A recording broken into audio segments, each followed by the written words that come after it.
Pinatay ni Gideon sina Zeba at Zalmuna. Ikawalong kabanata. Ngayon, tinanong ng mga taga-Ephraim si Gideon, "Bakit ganito ang ginawa mo sa amin? Bakit hindi mo kami tinawag nang makipaglaban kayo sa mga Midianita?" Nakipagtalo sila ng matindi kay Gideon, pero sumagot si Gideon sa kanila, "Ano ba ang nagawa ko kung ikukumpara sa nagawa ninyo? Kahit ang maliit na ginawa nyo ay higit pa kung ikukumpara sa lahat ng nagawa ng pamilya namin. Hinayaan ng Diyos na matalo nyo ang dalawang pinuno ng mga Midianita, na sina Oreb at Zeeb. Ano ba ang nagawa ko kung ikukumpara roon?" Nang masabi ito ni Gideon, huminahon na sila. Pagkatapos, tumawid si Gideon at ang 300 tauhan niya sa ilog ng Jordan. Kahit pagod na, patuloy pa rin nilang hinabol ang mga kalaban nila. Nang makarating sila sa Sukot, humiling si Gideon sa mga taga roon. Sinabi niya, "Pahingi po ng pagkain. Pagod at gutom na kami. Hahabulin pa namin ang 2 hari ng Midian na sina Zeba at Zalmuna." Pero sumagot ang mga opisyal ng Sukot, "Hulihin muna ninyo sina Zeba at Zalmuna, at saka namin kayo bibigyan ng pagkain."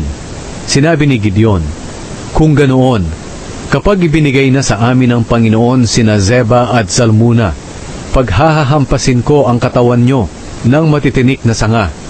Mula roon, umahon sina Gideon sa Penuel, at ganoon din ang hiniling niya sa mga taga roon. Pero ang sagot nila ay katulad din ng sagot ng mga taga-Sukot. Kaya sinabi ni Gideon sa kanila, "Pagkatapos naming manalo sa mga kalaban namin, babalik kami rito at gigibain ko ang tore ninyo." Ngayon, sina Zeba at Zalmuna ay nasa Karkor kasama ang 15,000 nilang sundalo na natira. Mga 120,000 na ang namatay sa kanila. Nagpatuloy sina Gideon sa paghabol. Dumaan sila Gideon sa lugar ng mga taong nakatira sa Tolda, sa silangan ng Noba at Jogbeha. Sa kanila biglang sinalakay ang mga Midianita. Tumakas sina Zeba at Zalmuna, pero hinabol sila ni Gideon at nadakip. Kaya nataranta ang lahat ng sundalo nila. Nang umuwi na sina Gideon mula sa labanan, doon sila dumaan sa paahong daan ng Heres.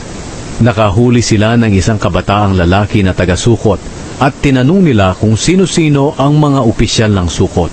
At isinulat ng kabataang lalaki ang pangalan ng 77 opisyal na tagapamahala ng Sukot.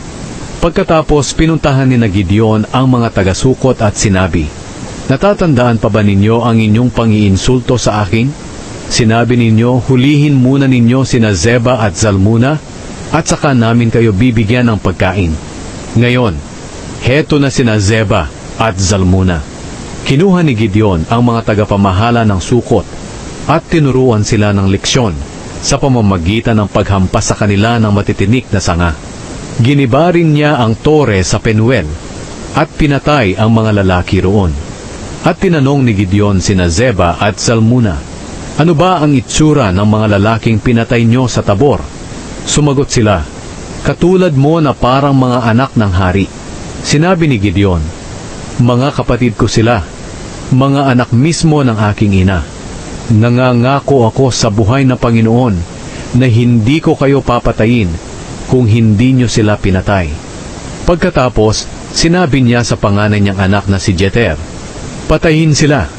Pero dahil bata pa si Jeter, natakot siya, kaya hindi niya binunot ang kanyang espada. Sinabi ni Zeba at Zalmuna kay Gideon, "Bakit hindi na lang ikaw ang pumatay sa amin? Kung tunay kang lalaki, ikaw na ang pumatay sa amin." Kaya pinatay sila ni Gideon at kinuha niya ang mga palamuti sa leeg ng kanilang mga kamelyo. Ang espesyal na damit ni Gideon. Sinabi ng mga Israelita kay Gideon, "Dahil ikaw ang nagligtas sa amin sa mga Midianita, ikaw na lang at ang mga angkan mo ang mamuno sa amin." Sumagot si Gideon, "Hindi ako o ang mga angkan ko ang mamumuno sa inyo, kundi ang Panginoon. Pero may hihilingin ako sa inyo.